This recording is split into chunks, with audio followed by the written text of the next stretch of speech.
And talk to me about the season 9 Idols, right? Hey, Idols. That was the beginning, yeah. Hey, the experience of Idols, looking at it from far, bruh, you can It's just tough. say that you guys, yeah. It's very tough. Yes. I think, again, I think God orders your steps. Right. So, yes, it was tough, but it wasn't hard. Okay. I don't. Yes. It was tough, but it wasn't hard because I felt like I was prepared. Okay. I was prepared through my life. So, like I said, I used to do this thing where I produce songs and yes, I do. Yeah. And literally a year before, Kaya was on the season before us. Kaya. Yeah. I've told him this. Kaya changed a lot of Black people's perspective. On opportunities such as those. Yes. Because before we didn't even think that was a viable. And for someone from a small town, there's not a lot of ways that you can get or build an audience or a market. So I was watching Kaya do it and I was like, nah, this guy's good, but I can also do that. I can at least do exactly what he's doing. Yes. And so I started doing covers. I decided literally because I was in matric. Right. The year that Kaya was on Idols. Okay. I was in matric. And so I decided, I'm going to learn all of the pop songs that are on the Billboard charts. All of them. Like from 1 until like the top 50 pop songs. Yeah. That are the most popular songs in the world right now. I'm going to do covers. And so I started doing covers. Yeah. That year, I must have done maybe 60 or 70 covers. That I did every day after school. I'd get home, I'd put out my keyboard, I'd learn how to play the song, and I'd do the cover. So you were ready. You are right. So by the time I did my audition, yeah, I knew, for me, it was like, when something is revealing itself? Yes. Like it's almost like you dreamt of this, but now you're seeing it's happening in real life. Yes. It felt like that because I did my audition and I went through. And from the moment I went through the audition, I knew that this is interesting. It's going to be harder to lose. It's going to be harder for me to lose this thing than to win it. That was my feeling. Because I knew that, like, it felt like, no, man, I've lived this before. Which is why when I didn't win, that sent me into a deep depression for a while. Seriously, man? No, it wasn't nice. It's because it was you tough. saw it. Yeah. And it really wasn't about losing. It was about really the dynamic of going from this unlimited faith yes to no hope. And so as it's going on and things started to unfold and I was just like, there's again, but I later realized, and now I say, when people join competitions, my hope is that people understand that you win money, you don't win a career. And had that been my mentality, I would have, I think, looking back, I might have been able to leverage to what I had at the time. But also, I was 19.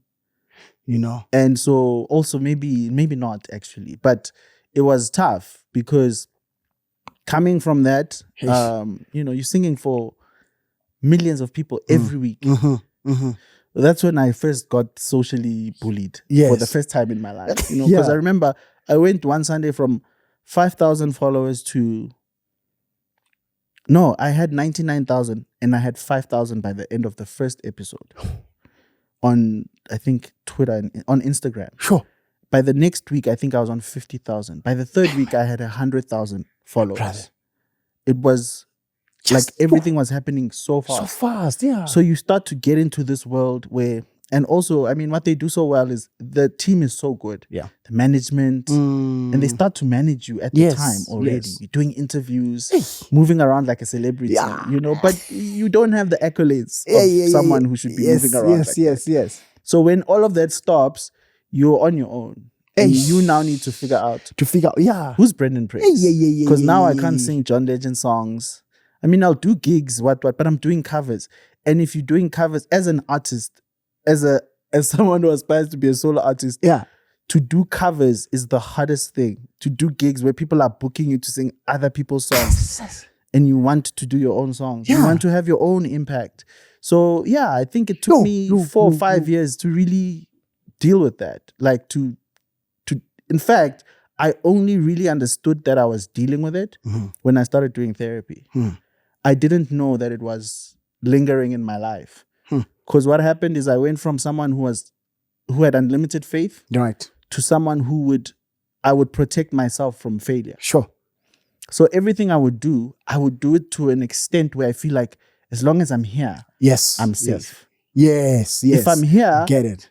There's nothing bad that can happen. Sure. So I would never push my expectation to say God can do what he's never done. I'd always be like, no, even if God doesn't do it, at least I've got this. I'd keep myself in that world where I won't be disappointed. I won't get hurt. Hey. You know? And I only realized it maybe three years ago when I started doing therapy. I realized that I've stopped dreaming for myself. Sure. I'm so comfortable in just living and being content in this is enough. And contentment is good. But it was not even contentment. I was at that point, I was settling. Sure. I was settling for far beneath what God had for me. Sure. And so I'd grow a lot of unrest inside me because I'd always feel like there's more to me. Yeah. But I'm not willing to do it. I'm fine here. As long as I get nominated. Yes. As long as I'm in the top 20. Yeah. I don't want to win. I don't want to be at the top. I don't want people to. No. As long as I'm just. Sure. And it was that trauma playing out throughout my life. Sure. Yeah. Sure. But this will come as a question to you. If you didn't win, okay, let me say if you did win the Idols, let's say that, do you think will you be where you are now? Or not winning pushed you to work hard to where you are now?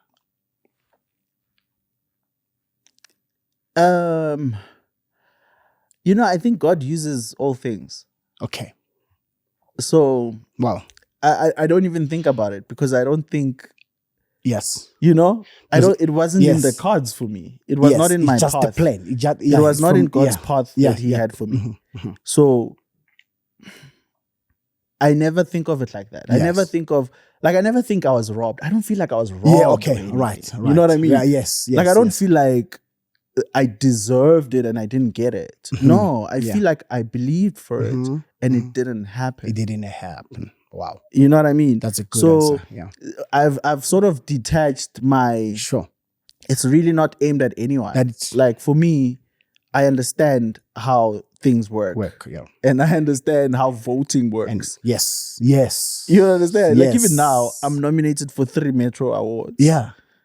But I know how voting works. Yeah. So I'm excited and I'm glad. Yeah. And I'm great. If we win, thank God. Is that space. But I also understand that votes are votes. Now votes. It's people.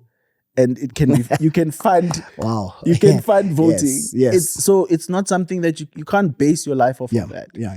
You know what I mean? Yeah. And also again, we call to different audiences. So maybe my audience is 10,000 people, but those are 10,000 people that God has believed for me, and your audience is 100,000. Yeah. But the value is not different. Sure. The value of those people to me wow. might be the same as the value of your people to you. Yes. So if we go into a voting situation, then of course you're gonna win. Yes. I come from a town where there's like 3,500 people. Sure. The whole town. Yo. You know what I mean?